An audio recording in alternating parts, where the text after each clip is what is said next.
Welcome everybody. This is National Master Cengiz Hasman from Cyprus, and this is my video, The Black Lion in Action Again. If you watched previous videos, you will know I like playing the Black Lion and I've had some decent results. And today's game is against Grandmaster Antonio Fernandes, rated 2443 ELO from Portugal. And I played him in the Portugal Open on the 4th of February 2018. And my opponent is white, which means I'm black, and I'm playing the Black Lion, so from Black's point of view. My opponent, Grandmaster Fernandes starts with d4, which the Black Lion is normally achieved by e4, d6, d4, knight f6, knight c3, and this is like a main line really. However, I invite him into the Black Lion by playing d4, d6, and he does accept the challenge by playing e4, and there is a transposition. However, he doesn't go for this variation I pointed out with knight f3, bishop c4. He goes for a more conservative variation with a kingside fianchetto, perfectly playable of course. And now I go for an aggressive move, b5. If he takes, I take. And b5 in some positions can also threaten b4. Now he takes, so I get my pawn back, and normally taking a central pawn for like a non-central pawn is not bad, so I'm quite happy. I kick away this knight with a6, and a few exchanges do occur,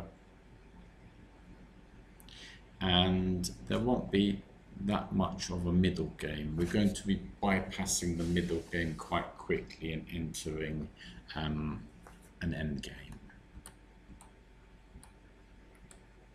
And this is a sign of the bishop wanting to probably come here or here, so which doesn't really concern me too much.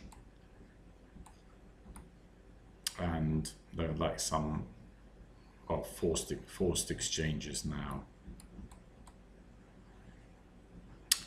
and things are heading in the right direction for me.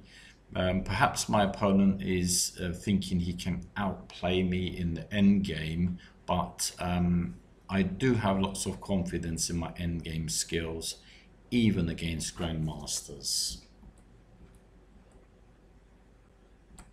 And this is the only open file of the game, so I do want to place my rook, or one of my rooks, onto the e file. And just going back to knight d7, I didn't want my opponent to just like take and double my pawns on the f file. So I moved it away, and the knight is ready to reroute in some different ways, depending on what my opponent plays, of course. Here you can pause the video and see, think about what you would play here. I'm quite happy with the move I played, so please pause it if you wish to do so. So I play f6, and the idea is to restrict this bishop, and also to bring my king to f7, which could help with potential rook exchanges. So not bad. And if we just stop and have a look at this position, let's look at the pawn structures first. My opponent has got one pawn island here and one over here, meaning he's got two pawn islands. I've got one here, 2, 3. So I've got 3 pawn islands, and we can say that his pawn structure is better. A6 in particular is a weakness. C7 is a bit of a weakness too. So I do have to be careful about these potential targets. So I go and attack his weakness, or his biggest weakness at the moment, c2, and he just defends and attacks my c pawn. But that's not much of a problem. My rook's attacked. My opponent, he allowed me actually to come to the second rank with a view to kick me out. So but it doesn't, it's not a problem for me, to be honest. And now I'm bringing my king over into the game. The king does have to take part in the end game, especially once the queens are off the board. The kings can start coming out of their shell. And here it is. Very good king centralization. And as you can see, this dark squared bishop of his is not doing that much. I've got lots of pawns on the dark squares, and he's finding it difficult to use this bishop. And f6 does play quite a role in this. So my king is coming over to protect this a6 pawn at the right time.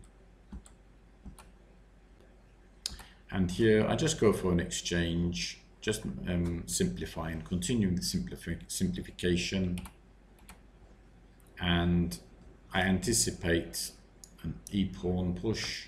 So if he wants to exchange, no problem.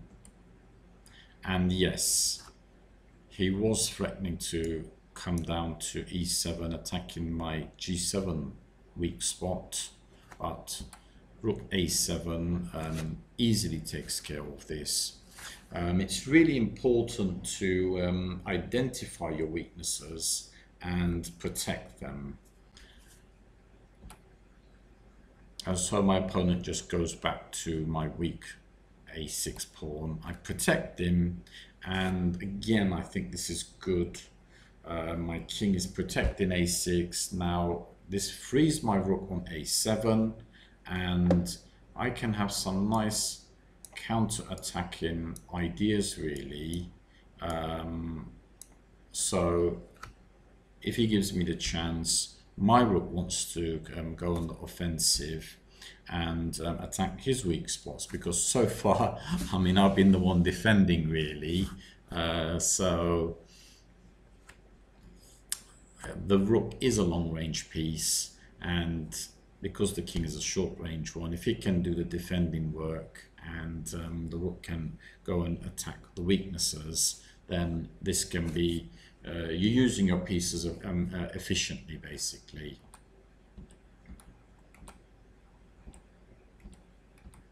So he's trying another angle. He tried doing something on the 4th rank. I was able to withstand this. Now he's trying his luck on the 8th rank. And I am, my king is taking care of these weaknesses, a6 and d6. And as a result of not wanting a free-fold repetition, my opponent does the he did the predictable thing earlier by not repeating moves, not going for a free-fold repetition, but as a result of this, he has now allowed me to counter-attack his queenside and then win a pawn. And here we are. I am now a pawn up in this rook ending. I was defending quite a lot. Nothing really serious, to be honest. No serious threats, in my opinion. But I still had to be careful. And again, there's a potential repetition.